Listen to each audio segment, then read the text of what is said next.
All right, it's 11 o'clock. We'll get things rolling. Welcome everyone to the weekly Cindy Timchal Women's Lacrosse Media Zoom. We will start everything off with each reporter getting the chance to ask three questions. Scott Wyckoff, why don't you start us off, please? Hey, Coach, I'm Scott Wyckoff with WBAL Radio, also with Navy Athletics.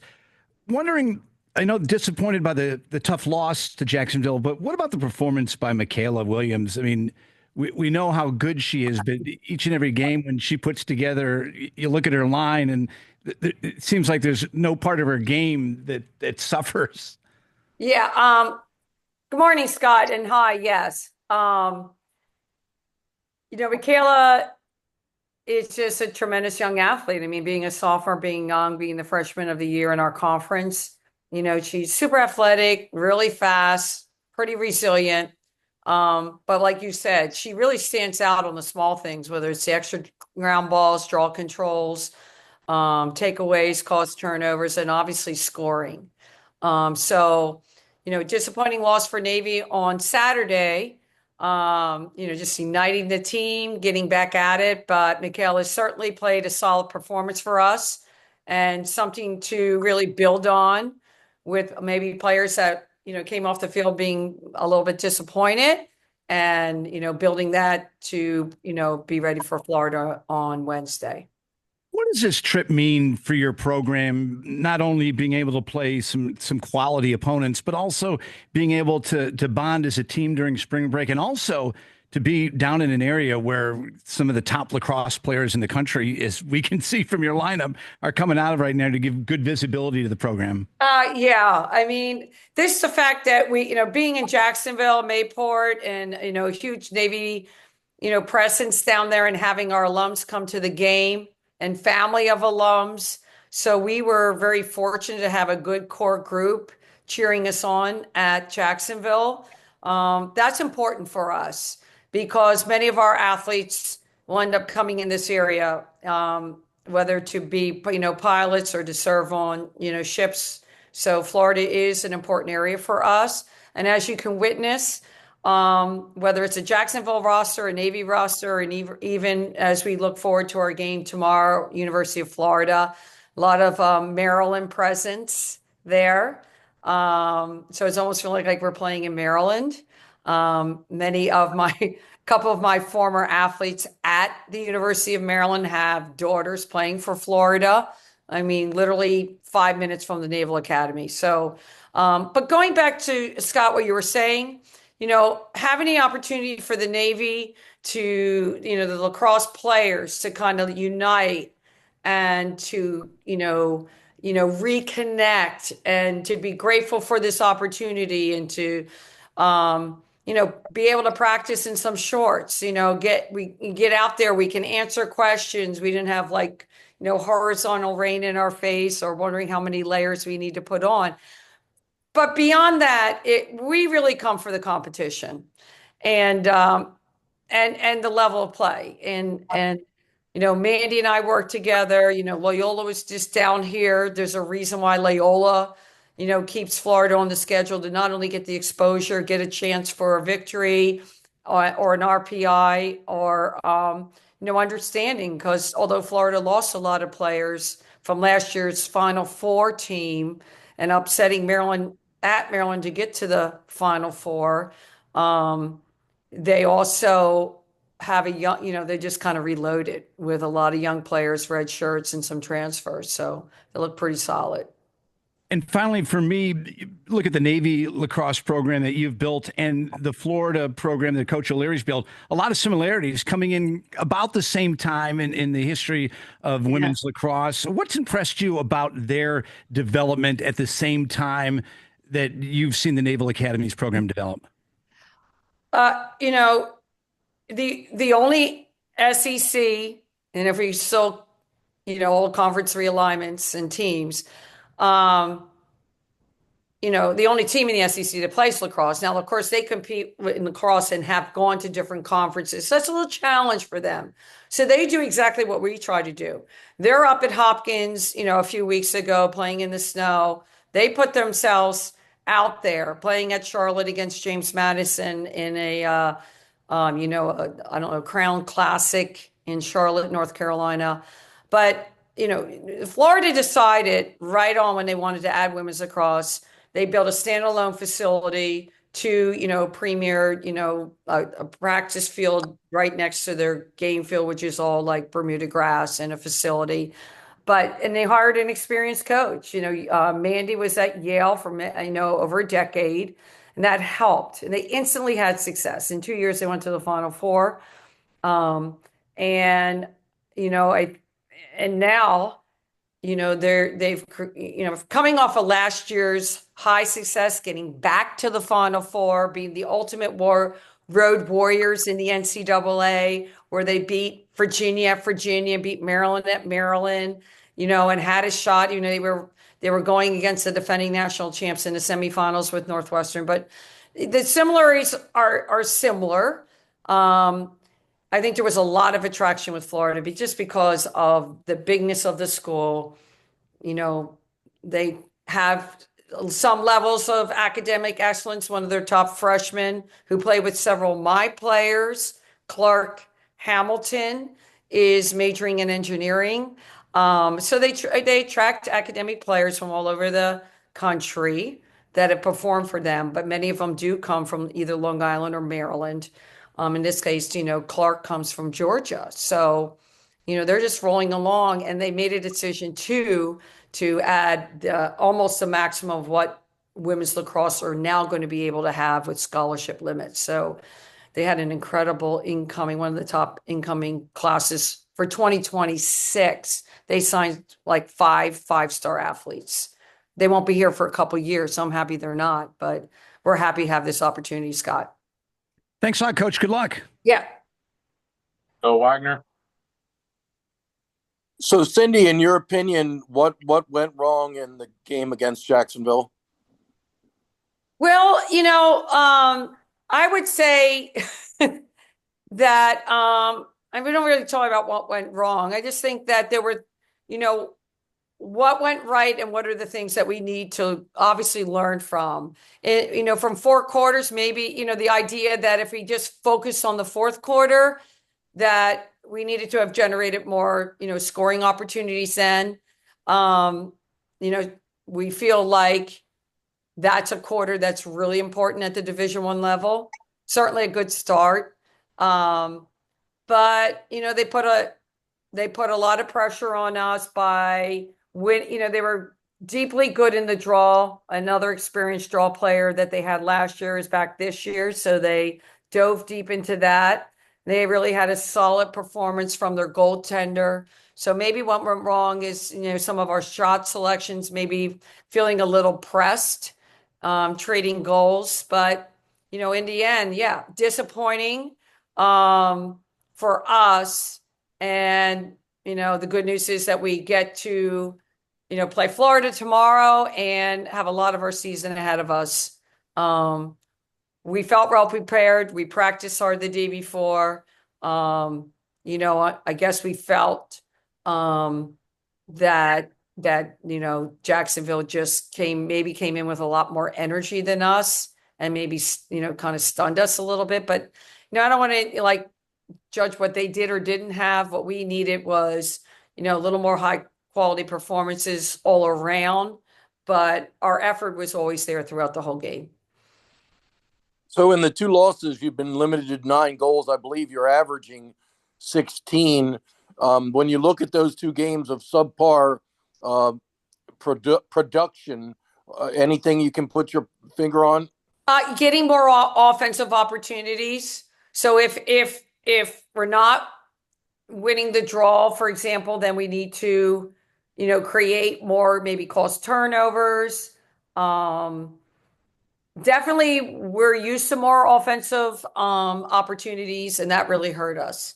And so a lot of programs play against. I mean, when Florida played against Loyola, they have a premier draw player, and they didn't win the draw, but they created more opportunities defensively. So we need to seek out more ways of getting the ball on the offensive end, and then getting those high quality, whether high quality shots and running through our whole offensive sets.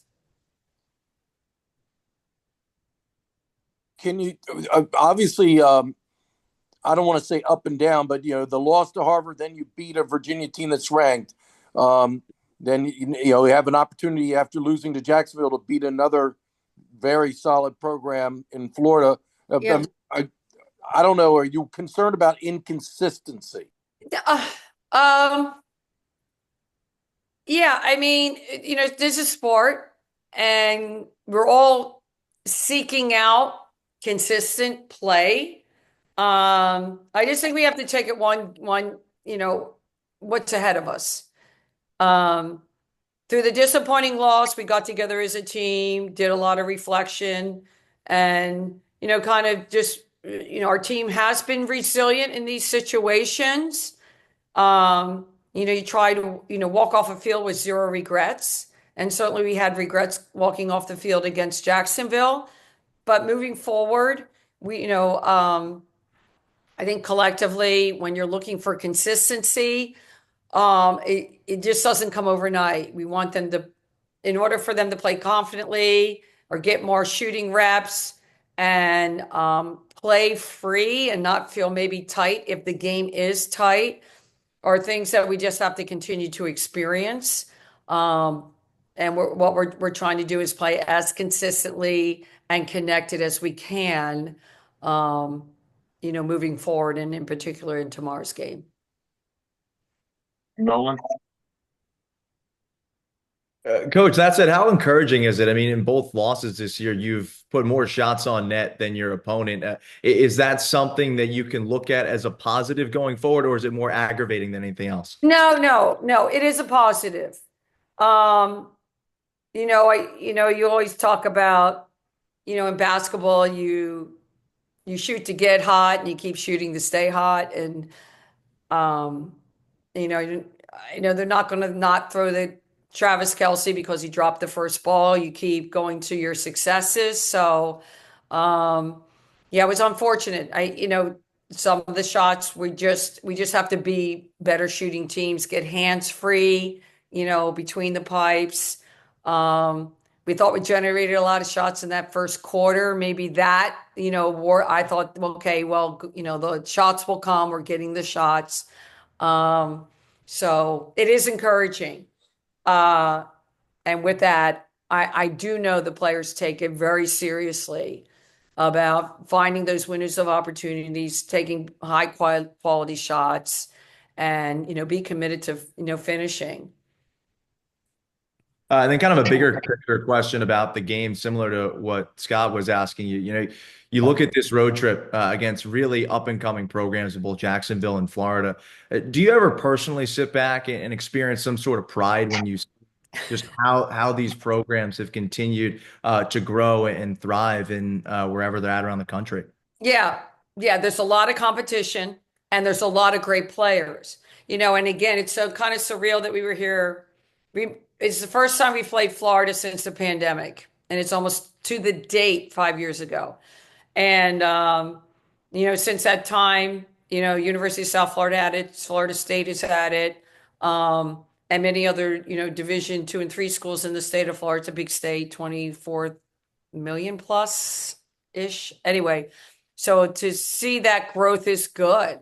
And for Navy to be, kind of being in the hunt, disappointing losses happen, everywhere. And, finding ways to move forward with that, kind of belief without evidence right now that we have put in the work. We've done the reps. We're prepared, for our next game. And, that's what we have. What we have at Navy Women's Lacrosse is really what is in front of us.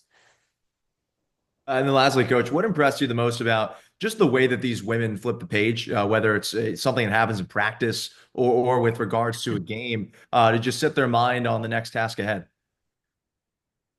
Yeah, I mean, this is all them. We really they have taken ownership of the idea that to empower themselves to make these decisions, to move forward. And, as an athlete, there can be a lot of ways to take away like confidence and mindset by a loss, because we're all judged by that, like winning and losing. However, for us, we want to continue to grow in a way that is, a championship level mindset that's gritty and resilient and ready to take on that next moment or that moment in a game, because that's really what they have in front of them. And today we'll be training, doing our last minute preps for Florida, and really kind of marinating in that idea of it's kind of let's go time. Let's build each other up, support each other, whether it's a missed shot or goal or whatever it is, so we can unite and be one strong united front going into tomorrow's game. Awesome. Thank you. Coach Strassmeyer, do you have anything? No, I'm good. Anyone else with any other questions for Coach? Just one more from me, Coach. With Yeah, this, Scott. yeah, with the game tomorrow, what do you want to see from this team as you play a huge game tomorrow, but also the conference schedule starts over the weekend and it really gets to the nitty gritty? Yeah. Yeah. Like I said, playing Florida has been very special for us. We beat them a few years ago, which, kind of just defines our program with some of their, key 5-star athletes on the field at the time. And it really puts us really to judge where we're headed. Like I said, we know Florida's tough. You witnessed that on Saturday. They got off to a hot start against Loyola and really never looked back. Just maintain that on that cruise control for the next 3 quarters. But Navy wants to be the best, the best version of what the Naval Academy is all about and what Big Navy's all about. You step out on that field with pride. You show yourselves, your teammates, the world that, Navy, the Naval Academy, and the Athletic Association takes this program very seriously. And, they want to play with respect, be tough, and understand that they are playing for something much greater than just beating Florida, but for themselves and for the greatness of what the Naval Academy and what the NAAA stands for. Awesome. Thanks a lot, and good luck tomorrow, and have a good trip back, and look forward to Saturday. All right. Thanks, Scott. I appreciate that. Anything else? Yeah, well, I was just going to ask about that game. What did you learn from the Florida Loyola game? Obviously, we know how good Loyola is, and as you mentioned, Florida took it to them and beat them 15-9. I'm sure that was an interesting film for you to watch, you and the staff. I think it was in this case it was the good start, and then continuing to perform throughout the whole time. I mean, Florida was outdrawn by Loyola 20-8, and I think they knew that going into the game, so they were determined to play good, solid defense.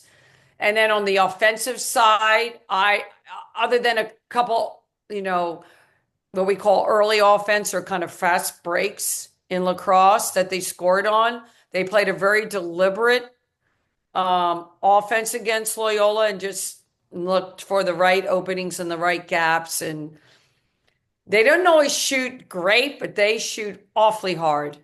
And so the Loyola goalie did struggle with some of the Florida shots for sure. So, I mean, I think they were determined to really play some great defense against Loyola, knowing that they weren't going to win as many draws as they did. They scraped out and scrapped out several good draw controls off the circle and some tough woman plays. But that's what we learned from that, So that's what we know it's in front of us for sure. One last one for me. Alyssa Chung, no goals or points on one shot. I don't have a minutes played, so I don't know if she didn't play a lot, but I mean, she's your 4th leading scorer. Yeah. That Chris, you have an answer for that? Yeah, sorry. I mean, right now she's had her ups and downs. I feel like she's was in a great place these last two practices, so we feel real confident about Alyssa. Um, yeah, it didn't help us that we were struggling in an area that we need to excel in for sure. And that's a great question. Tim, anything else? I'm All good to good. go. Thank you. Thank you. All right. Well, thank you everyone for coming, and we see you next week. Awesome.